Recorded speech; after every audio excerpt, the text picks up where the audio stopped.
All right.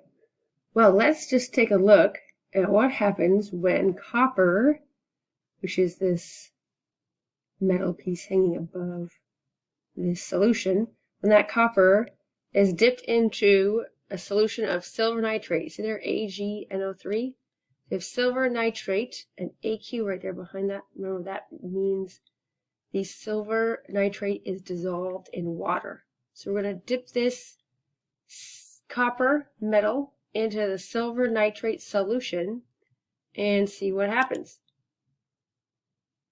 Okay, so I'm going to click on the C molecular scale, and we're going to actually see what's happening at the molecular scale, the sort of atomic level.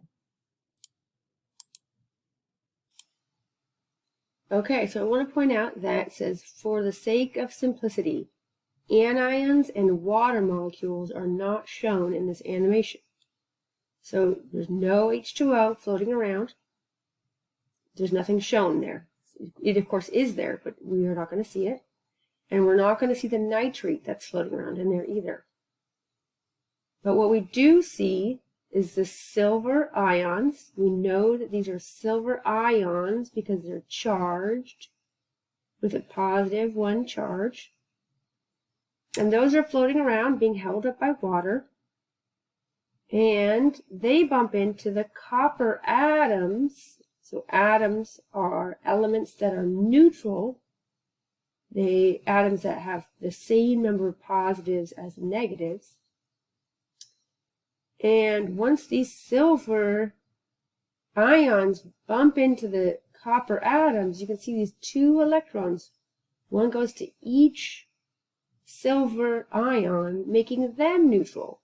So a negative electron here in red goes over to that silver up there, and one down below here. And we can see that the negative plus a positive equals 0. So that's why these silver atoms become are neutral. They go from being ions, charged atoms, to being neutral silver atoms. And then you can also see how the copper, once it loses its 2 electrons, it becomes much smaller. You see that? That's because it's literally lost the electrons, and electrons take up space. So those electrons went to the silver, so they are like taking up that space over on the silver. Lastly, you can see the copper floating away there is a 2+ charge. So the copper is now positively charged with a +2 because it lost 2 negatives. See that? And so now it's called a copper ion.